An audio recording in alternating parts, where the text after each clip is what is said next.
I'm simply aghast to see how this government conducts their business with arrogance and incompetence.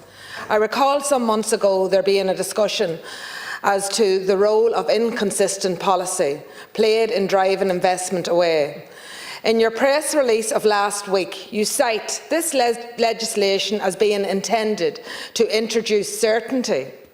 Railroaded legislation that we have already seen the holes in it. Poor legislation that will introduce a convoluted four-tiered rent pressure regime. Unclear legislation, the detail of which has shifted across what has been at least now 4 different contradictory and confusing announcements. This is your attempt to introduce certainty. This is galling, that with a straight face you have the arrogance to stand in this House over this poorly thought out, poorly legislated, ill-conceived piece of legislation, and this while the theme across your government, nowhere more so, is it that the case is in housing policy. You have an ideological opposition to building of public homes on public land, especially if they are to be built by the state. We know that. The public-private partnership scheme was a farce. You have effectively rediscovered the concept of council houses, but space has to be made within it for your investor friends to wet their beaks. It is right that you have pulled the plug on it, but the manner in which you have done so, putting houses, jobs and the taxpayers' money at risk, has been again a farce. It is gross incompetence, Minister. You have done this months ago and not left a building contractor with you should have done this months ago and not left a building contractor with a significant liability. You could have done it months ago and not potentially exposed the state to a significant liability.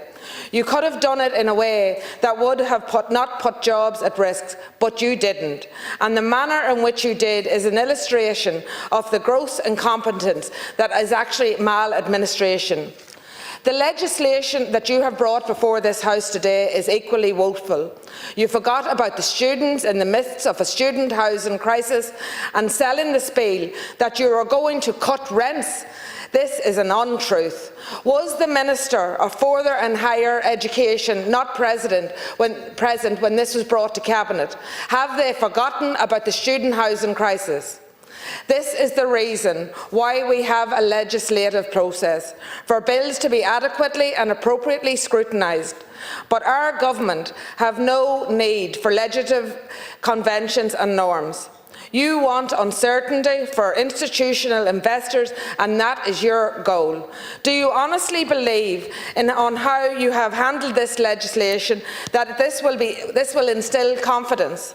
Sinn Féin are the party of confidence, and we believe in having certainty in policy for the market, yes, and also for homeowners and renters alike. We want to ban rent increases, ban no-fault evictions, support to actually reduce the cost of rent, funding to bring vacant council houses back into use, adequately funding the tenant in situ scheme, and mandating that interest rate reductions are passed on to homeowners. The only certainty that Fianna Fáil and Fine Gael are capable of bringing to the housing policy is that you screw it up again and again. You should be deeply ashamed of your proposals today, which will expose renters to increased rents, not cutting rents, to evictions, increasing eviction and increasing homelessness. Shame on you and every one of you. Thank you.